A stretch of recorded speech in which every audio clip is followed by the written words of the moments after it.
रौनक दमक उठती है, हर जगह नूर फैल जाता है। आप जैसा जब कोई हमारे सम्मुख आता है। नमस्कार साथियों, एक बार फिर आप सभी का स्वागत है महाकुंभ के पर्व पर एक मुलाकात कार्यक्रम में।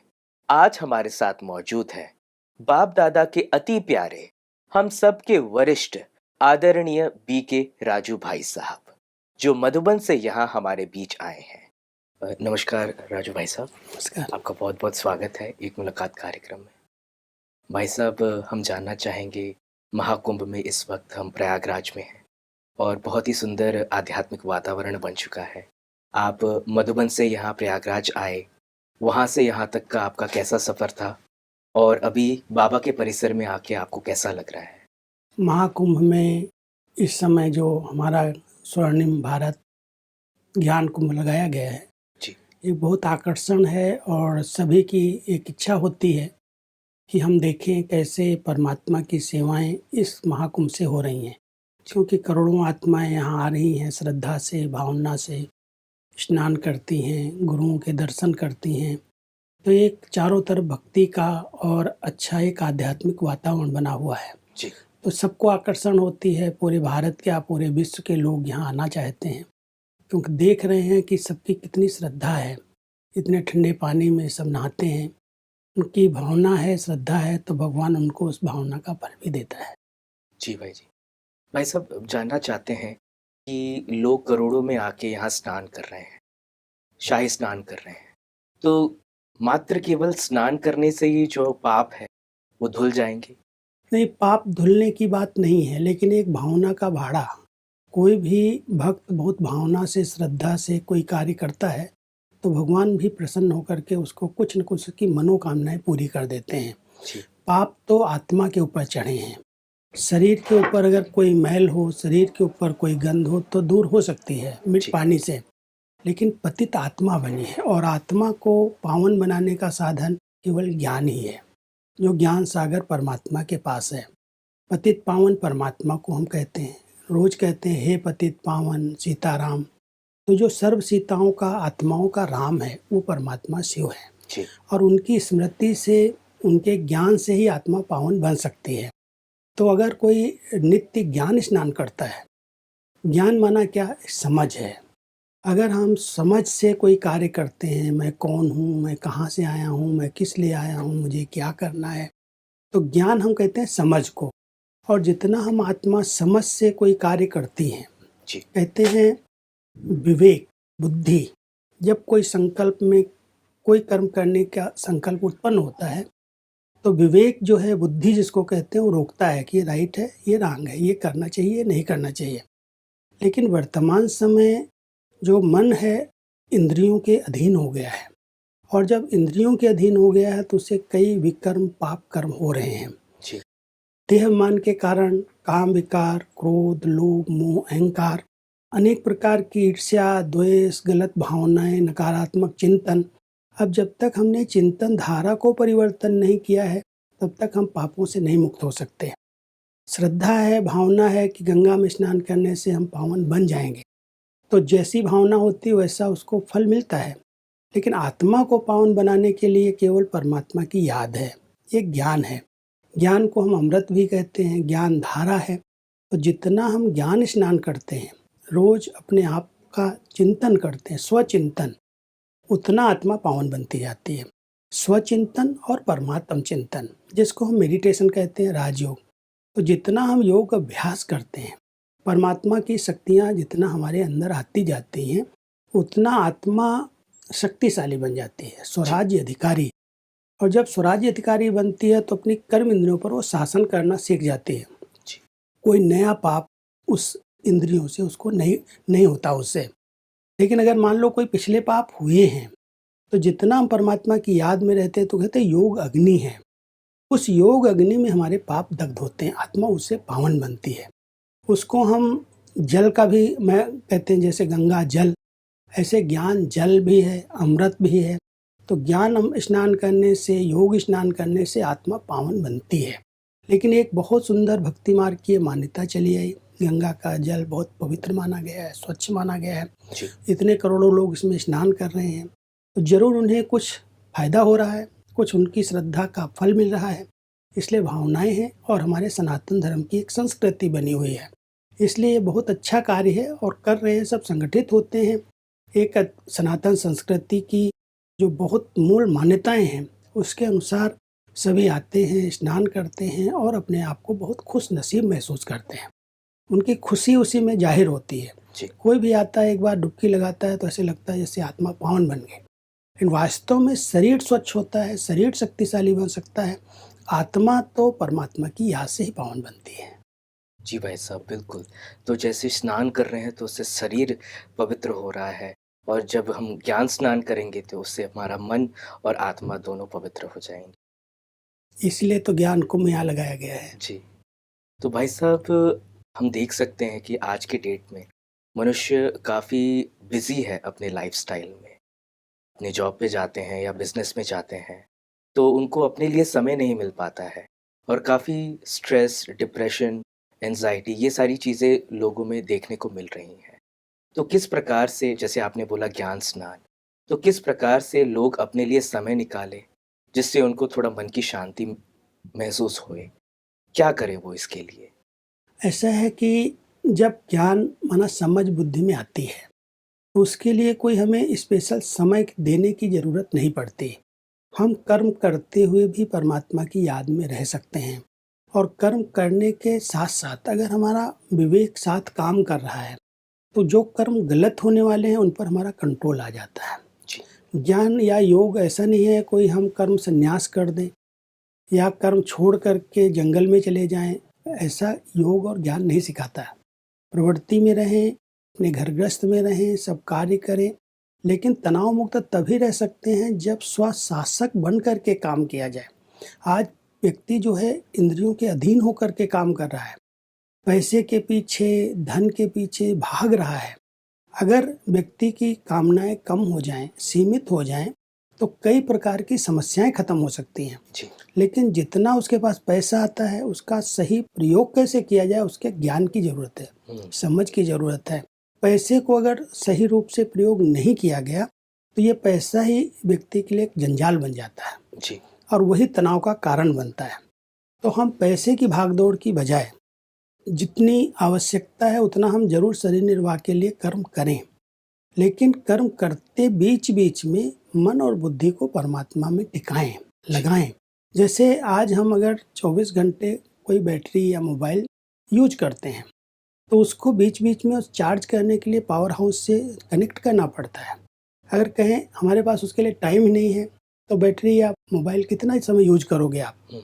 1 दिन, 2 दिन, 3 दिन, लेकिन आखिर तो फेल हो जाएगा। जी। तो आत्मा जो इस शरीर के अंदर इतना बिजी है, इतना तनावग्रस्त वातावरण में वो जी रही है, इतनी सारी प्रॉब्लम्स उसको झेलनी पड़ती हैं, उसको कुछ समय, अधिक नहीं, सवेरे-सवेरे अगर 10 मिनट भी मन बुद्धि को एकाग्र करके परमात्मा के साथ थोड़ा संबंध, कनेक्शन जोड़ ले, ये कनेक्शन रिलेशन के आधार से है।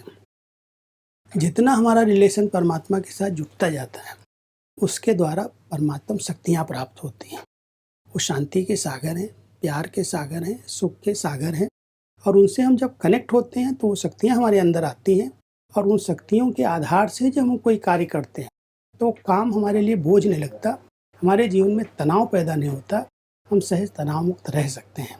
तो इसकी विधि सीखनी है। ये ईश्वरीय विश्वविद्यालय इस सहज राजयोग, सहज ज्ञान सिखा करके मानव मात्र को तनाव मुक्त बनाने की ही समझ देता है। जी भाई साहब, तो जैसे आपने बताया कि ज्ञान स्नान, अपने लिए समय निकालना और थोड़ा ध्यान करना, कुछ अच्छी प्रवचन सुनना यूट्यूब पे या फिर बाद में टीवी पे कोई अच्छे विचार सुनना, इससे हमारे मन में पॉज़िटिव थॉट्स जाएँगे, तो पॉज़िटिव थॉट्स जाएँगे तो पॉज़िटिव पॉज़िटिव फीलिंग्स क्रिएट होगी, तो उससे हमारा मन शांत, हम एकाग्र रह सकता है। एकाग्र रह कुछ सकते हैं। विधियाँ अपनानी चाहिए। आजकल साइंस ने अच्छे-अच्छे साधन दिए हैं, लेकिन सही साधनों का प्रयोग न करने के कारण व्यक्ति एक उल्टे रास्ते की तरफ जा रहा है। उसमें कई नेगेटिव समाचार हैं, जो सत्य नहीं है वो भी उसमें डाले जा रहे हैं, इसलिए थोड़ी परहेज़ इसकी भी चाहिए। अगर यूट्यूब कोई खोलता है तो यूट्यूब में कितनी बातें हैं जो समाज के हिसाब से व्यक्ति को सही दिशा देने की बजाय उल्टी दिशा की ओर ले जा रहे हैं। इसलिए ऐसे समय पर हमें बहुत ध्यान देना चाहिए, क्या देखना है क्या नहीं देखना है। विचार शुद्धि के लिए, आत्मा की शक्ति के लिए 3-4 बातों का ध्यान चाहिए। सबसे पहले कहा जाता है जैसा संग वैसा रंग। जी। जिस प्रकार के व्यक्ति का हम संग करते हैं उसका हमारे ऊपर रंग चढ़ता है। अगर हम कोई नेगेटिव सोचने, बोलने, देखने, खाने पीने वाले का संग करेंगे 1 दिन, 2 दिन, 4 दिन, 6 दिन, तो धीरे धीरे उसके संग का प्रभाव पड़ेगा। उसी तरह की हमारी विचारधाराएं उत्पन्न होने लगेंगी। दूसरा कहते हैं जैसा अन्न वैसा मन।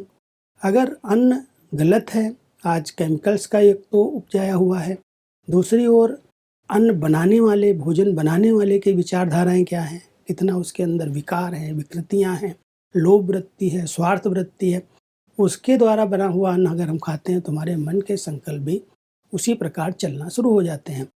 तो संग, अन्न और तीसरा है अध्ययन अथवा जो श्रव्य दृश्य हम देखते हैं, इसका मन के ऊपर बहुत गहरा प्रभाव पड़ता है। इसलिए इसकी थोड़ी सी अगर कोई परहेज कर ले, उस पर ध्यान न दे करके जो हमारी आध्यात्मिक उन्नति के लिए बातें दी जा रही हैं, हम आत्मचिंतन और परमात्म चिंतन करें। आध्यात्म का वास्तविक अर्थ है आत्मा का अध्ययन, स्वयं का अध्ययन, परमात्मा का अध्ययन। और वो अध्ययन कोई जाति, भाषा, रंग उसकी आवश्यकता नहीं। आत्माएं हम सभी हैं, एक घर से आए हैं, एक पिता के बच्चे हैं। तो जितना हम अपने आत्मिक स्वरूप को पहचानते हैं, आत्म चिंतन करते हैं, आत्माभिमानी स्थिति में स्थित रह करके परमात्मा से कनेक्ट होते हैं, उतना उनकी शक्तियाँ हमको मिलती हैं और उन शक्तियों के आधार से हम तनाव मुक्त रह सकते हैं। कई प्रकार की प्रॉब्लम को हम सहज पार कर सकते हैं। जी। भाई साहब, एक चीज़ मैं और पूछना चाहूँगा कि जैसे आजकल डिजिटल दुनिया हो चुकी है, तो हम कई दफ़ा ऑनलाइन यूट्यूब पे अलग-अलग प्रकार के गुरुओं को देखते हैं, उनके प्रवचन सुनते हैं। और यहाँ कुंभ में भी हम देख सकते हैं अलग-अलग सेक्टर हैं, अलग-अलग संस्थाएँ हैं। तो कई दफ़ा लोग ये प्रश्न पूछते हैं कि इतने सारे जगत गुरु हैं, शंकराचार्य हैं, महामंडलेश्वर हैं, तो कई दफ़ा उनको कन्फ्यूज़न हो जाता है कि किस गुरु को फ़ॉलो करें, किस गुरु की बात सुनें। इस सिचुएशन में लोग क्या करें? ऐसा है कि वर्तमान समय हर एक की मान्यताएं अलग हैं, हर एक की विचारधाराएं अलग हैं। हमारी आध्यात्मिक उन्नति कहाँ से है, हर व्यक्ति को अपनी समझ को बढ़ाना होगा। किधर सही रास्ता है, कहाँ से हमें अपनी उन्नति के मार्ग मिल सकते हैं। इसलिए सब जगह भटकने की बजाय अगर एक सत्य को पहचान गए, और सत्य को पहचानने के लिए कोई देहधारी गुरुओं का सहारा लेने की भी जरूरत नहीं है। परमात्मा जो सत्य गुरु हैं, सत्य गुरु जिनको हम कहते हैं, वो परमात्मा कौन है, कहाँ रहता है, क्या उसका स्थान है, क्योंकि उसके नाम से भी लोग आज भ्रमित हो चुके हैं। जितने लोग हैं उसके उतनी मान्यताएं हैं और उतने उनके भगवान बन गए। लेकिन भगवान तो कहते हैं मैं एक हूँ, गॉड इज वन, परमात्मा एक है। वो एक कौन है, वो कहाँ है, उसका परिचय क्या है? तो जब परमात्मा स्वयं सृष्टि पर अवतरित होते हैं, कहते हैं स्वयं भू, इस भू पर, इस धरा पर जब स्वयं आते हैं तो वो अपना सत्य परिचय पहचान देते हैं। और वर्तमान कलयुग के अंतिम समय में जबकि धर्मग्लानि चरम सीमा पर है, ऐसे समय पर परमात्मा गुप्त रूप में पर काया प्रवेश होकर अपना सत्य परिचय दे रहे हैं। ये ईश्वरीय विश्वविद्यालय उन्होंने ही स्थापन किया है कि बच्चे आकर के यहाँ पर ईश्वर का सत्य परिचय प्राप्त करें, स्वयं को पहचाने, अपने पिता को पहचाने, अपने श्रेष्ठ कर्मों को पहचाने, कहाँ से आए हैं, किस लिए आए हैं, उसका ज्ञान दिया जाता है। वो सत्य परिचय यहाँ दिया जा रहा है। अगर कोई पहचान लेगा अपने आप को तो अपने जीवन को बहुत श्रेष्ठ और महान बना सकता है। जी भाई साहब, तो परम पिता परमात्मा ही हमारे परम गुरु और परम शिक्षक हैं। जी भाई साहब, और महाकुंभ से रिलेटेड मैं आपसे पूछना चाहूँगा कि बहुत संत महात्मा बोल रहे हैं कि ये आखिरी महाकुंभ होगा, अगला महाकुंभ शायद ही हमें देखने को मिलेगा, तो इस पे? देखो, ऐसा है कि वर्तमान परिस्थितियों के हिसाब से ये सब मान्यताएं द्वापर युग से प्रारंभ हुई। जो भी हमारे मान्यताएं हैं, जो भी हमने भक्ति काल शुरू किया, परमात्मा ने सृष्टि चक्र का जो ज्ञान दिया उसमें कहा है कि आधा कल्प है ब्रह्मा का दिन, आधा कल्प है ब्रह्मा की रात। ब्रह्मा का दिन है सतयुग और त्रेता, जहाँ पर सब प्रकार के सुख शांति, सब प्रकार के वैभव उपस्थित हैं। वहाँ पर दुख नहीं है और दुख न होने के कारण वहाँ भक्ति नहीं है। वो ज्ञान काल है, ज्ञान की प्रारब्ध का समय है। लेकिन जब द्वापर युग शुरू होता है, तब आत्माएं जब दुखी होती हैं, देहमान में आती हैं और कई विकारों के अधीन होकर के भगवान को पुकारने लगती हैं, तो भक्ति काल प्रारंभ होता है। जी। और भक्ति काल द्वापर और कलयुग तक चलता है। कलयुग के अंत में परमात्मा जब आते हैं, अवतरण होता है, तो वो संधि काल का समय है, जिसके कारण आज हम संगम की महिमा कर रहे हैं, संगम के इतने महत्व को देख रहे हैं। तो जब परमात्मा अवतरित होते हैं, तो संगम सच्चा संगम कलयुग और सतयुग के बीच के समय को कहा जाता है। जी। लेकिन ये जो त्रिवेणी संगम है, इसके भी बहुत गहरे रहस्य हैं। ये त्रिवेणी माना 3 नदियां जहाँ मिल रही हैं, गंगा, जमुना, सरस्वती।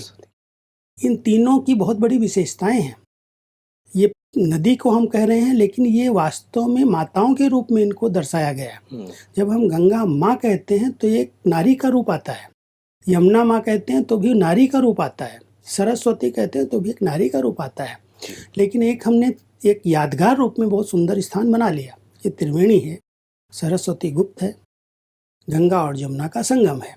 लेकिन यहाँ पर गंगा, जहाँ कहते हैं नहाने से, स्नान करने से पाप कट जाते हैं, वास्तव में गंगा माँ है। माँ हमेशा बच्चों के हर कर्म को माफ करती है, क्षमा करती है। तो गंगा निशानी है हमारी क्षमाशीलता की, और जमुना है प्रेम की निशानी, वो बहन के रूप में दिखाई है। जमुना में स्नान करने से जैसे वो प्रेम की धारा बहती है, और सरस्वती माना बुद्धि की देवी, समझ है।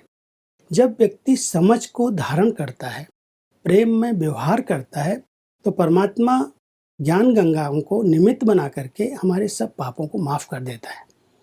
तो ज्ञान, प्रेम और समझ, इन तीनों का संगम वास्तव में त्रिवेणी है। और ये त्रिवेणी जो यादगार रूप में बनाया गया है, अगर व्यक्ति ज्ञान युक्त होकर के इस त्रिवेणी के रहस्य को समझ ले, स्नान किया, गंगा माँ ने हमारे पाप धो दिए, माना हमें क्षमा कर दिया। जमुना के प्यार में पालना हुई, सतयुग के देवताओं को दिखाते हैं, उनका जमुना के किनारे पर रास कर रहे हैं, खेल पाल कर रहे हैं, उनकी पालना हुई, बहन के रूप में उसने पालना दे दी। और सरस्वती माना समझ, और वो समझ दे करके, बुद्धि दे करके हम सबको कहते हैं, बच्चे कौन से कर्म श्रेष्ठ कर्म है, पुण्य कर्म है, और कौन से कर्म पाप कर्म है।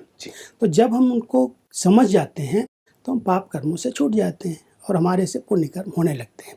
तो ये त्रिवेणी वास्तव में एक आध्यात्मिक रहस्य से, बहुत ज्ञान युक्त रहस्य से बना हुआ स्थान है, और यहाँ पर स्नान करने के लोग इसी भावना से आते हैं।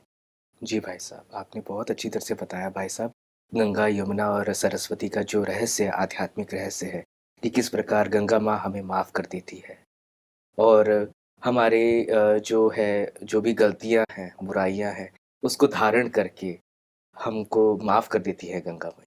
तो जो लोग यहाँ स्नान करने के लिए आ रहे हैं, वो अपने कुछ न कुछ बुराइयों को छोड़ के जा रहे हैं। वास्तव में अगर आते हैं, सिर्फ स्नान करने के साथ साथ एक संकल्प ले लें।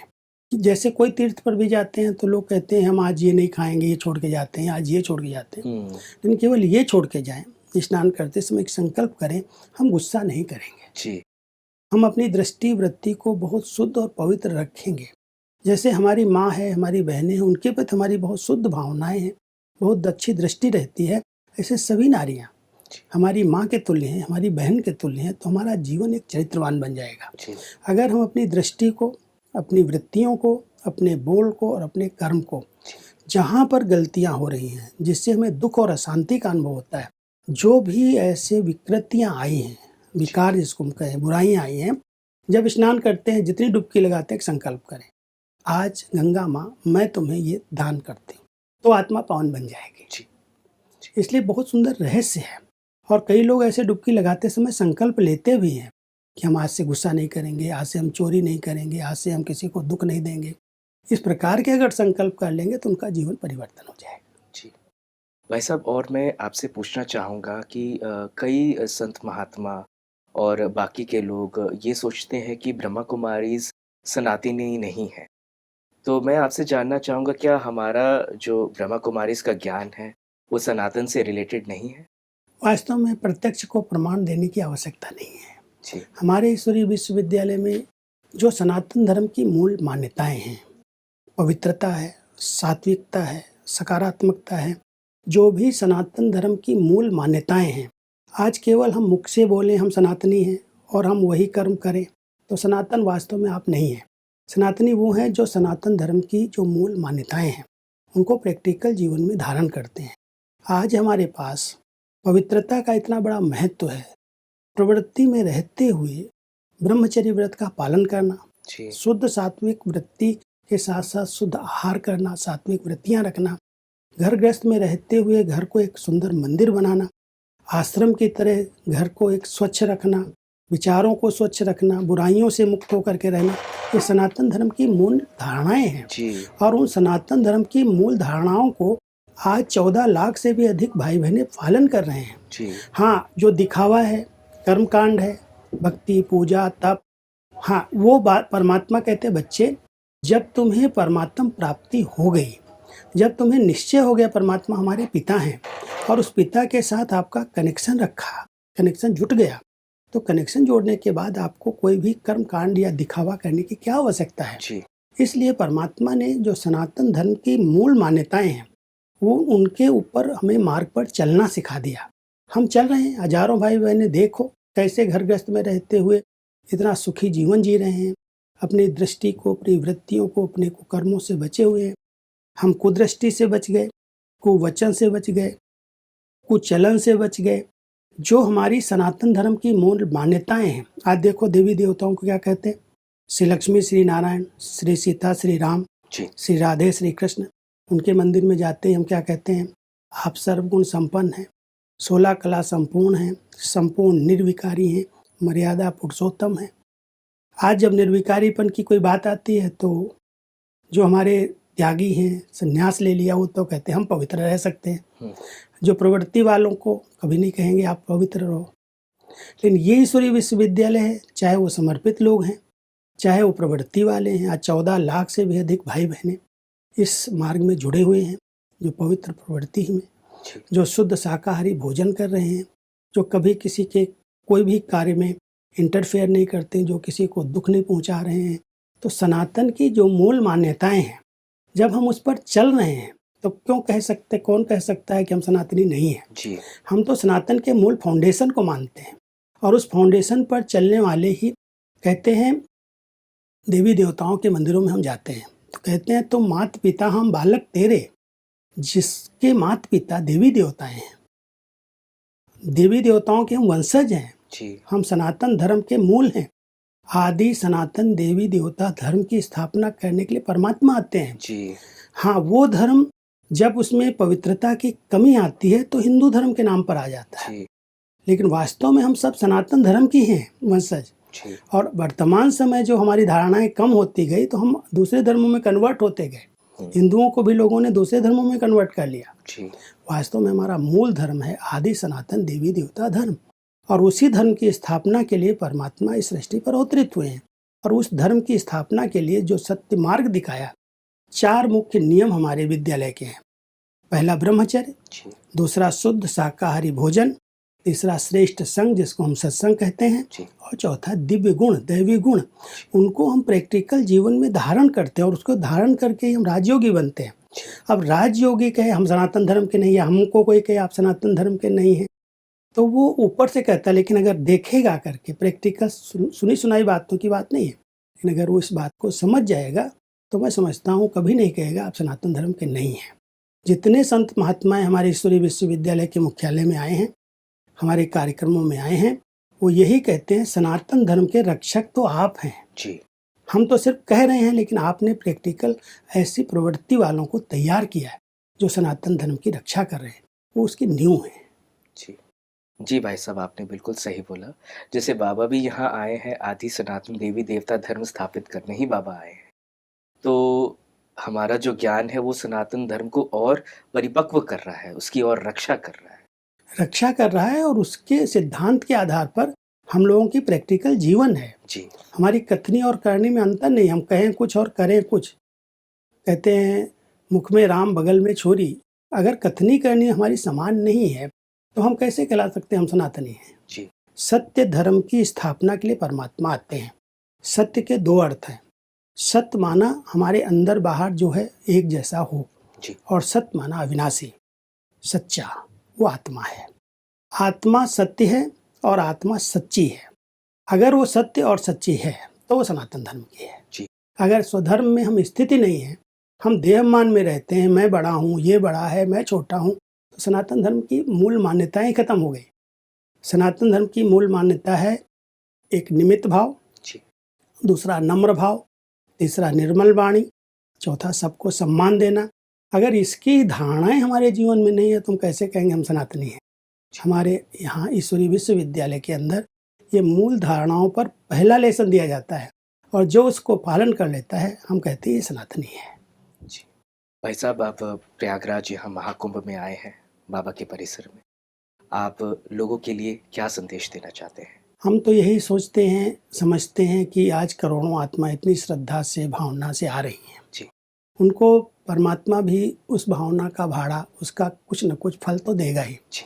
लेकिन अगर वो ज्ञान कुंभ में, इस परिसर में आते हैं, तो यहाँ आने से जो उनको सत्य ज्ञान मिलता है, मैं कौन हूँ, मैं कहाँ से आया हूँ, कौन से कर्म मुझे करना है, तो इस सत्य ज्ञान को अगर अपने जीवन में धारण कर लें। और इस ईश्वरीय विश्वविद्यालय के स्थान स्थान पर केंद्र खुले हुए हैं, जहाँ कोई शुल्क नहीं है, कोई फीस नहीं ली जाती, कोई धर्म, जाति, भाषा भेद नहीं है। केवल 1 घंटे का समय निकाल करके इस ईश्वरीय विश्वविद्यालय के जहाँ भी केंद्र हैं वहाँ पर जाएं। वहाँ पर हमारी समर्पित बहनें इस ईश्वरीय ज्ञान और योग का अभ्यास कराती हैं, जिससे एक जीवन महान और चरित्रवान बनता है, तनाव मुक्त बनता है।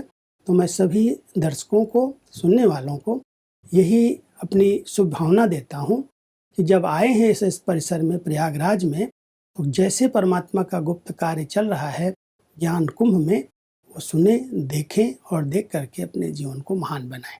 और अगर ये मेला पूरा भी हो जाता है तो ब्रह्मा कुमारी जी के स्थान स्थान पर सेवा केंद्र हैं, वहाँ पर भी ज्ञान स्नान के लिए पहुँच सकते हैं। ओम शांति। ओम शांति भाई जी। भाई जी, आप हमारे कार्यक्रम में आए, आपने अपना कीमती समय दिया, आपका बहुत बहुत शुक्रिया भाई जी। ओम शांति। ओम शांति। तो साथियों, जैसा कि हमने भाई साहब के साथ बहुत सारी ज्ञान की चर्चा की और उनके मार्गदर्शन से हमें बहुत कुछ सीखने को मिला और बहुत सारी चीज़ें क्लियर भी हुई। भाई साहब ने बताया कि एक सनातनी होने के लिए 4 नियमों को धारण करना बहुत ज़रूरी है।